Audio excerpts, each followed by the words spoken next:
here with Mike Barron for our Wednesday video chat. Hey folks, many people ask me, how did I become a writer?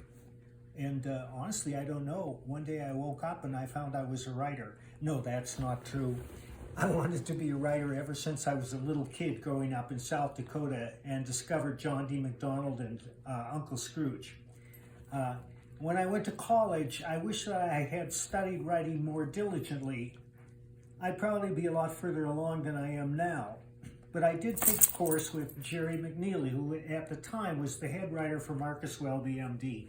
And Jerry was a great guy. And one thing he said, I'll never forget. He said, you make them laugh a little bit, you make them cry a little bit, you scare the hell out of them, and that's entertainment.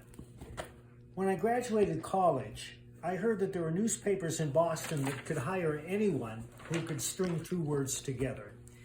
And I'd kind of been writing in high school and college, so I moved out to Boston and I crashed with some friends. And the first job I had was smoking dope for the government. I answered an ad in the back pages of the Boston Phoenix looking for volunteers to live on a hospital ward for 1 month, smoke dope every day, and take a battery of tests. It was just like college. When I got out, I wrote that up. I submitted it to the Boston Phoenix and they hired me. Soon I became music editor.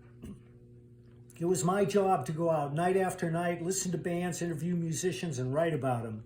It was a tough gig, folks. In fact, I'm still so ingrained with that I still go out night after night to listen to musicians whenever I can, and I still write a little bit about music. But I always just wanted to write fiction. I thought I'd sit down and bang out a quick paperback novel. I banged out a bunch of words, but it was no novel, which taught me one thing, that most writers have a million words of bullshit clogging up their system, and you have to get that out before you get to the good stuff. I broke into comics in 1981 when I met Steve Rude. We were in the right place at the right time. Capital Comics, the second largest distributor of comics in the world, wanted to launch their own book line. So I brainstormed Nexus. I drew the first 12 pages out by hand, which is how I wrote comics for 20 years. I would draw each page out by hand. It's an invaluable exercise.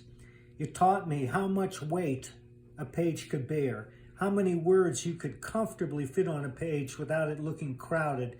But most importantly, it taught me to think about what happens next, which is the essential question in all fiction.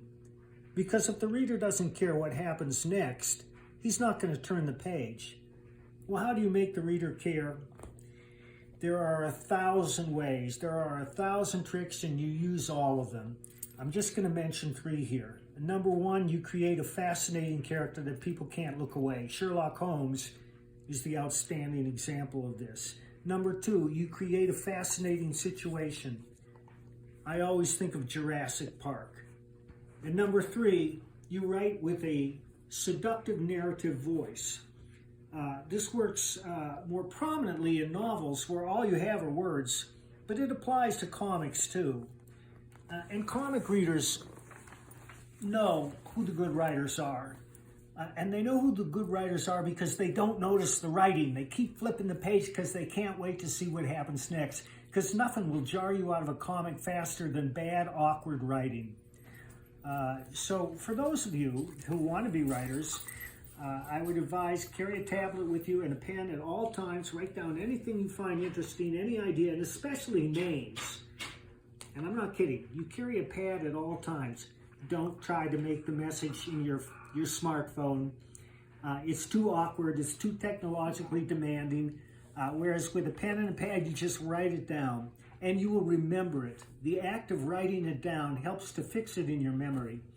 And as far as being a successful writer, well, that's a long, hard road. I've had a lot of luck on the way. I've had a lot of setbacks, and all I can say is write every day. And if you think your stuff is any good, submit it. Start with short stories. There's still a big market for short stories in fiction and crime. Science fiction, crime, romantic fiction. That's where you test your chops. And that's all the wisdom I have for today, folks. Although I might have some more later. All right, sounds great. So our plans are Wednesday mornings to do a video, either live or we'll put it on Mike Barron's Facebook page or his YouTube. So stay tuned. Still a work in progress because, well, between our schedules, sometimes Wednesday mornings are not always available, but we will do that and we will be letting you know and posting it on the Mike Barron Facebook page. So thanks for watching, everyone. Hope you found this very valuable information. All right, until next week. And this is Freddie, our puppy. Okay, Freddie. Yeah. Okay. Note how Freddie licks his genitals. Okay. Well, that was more information than you needed. Thanks, Mike.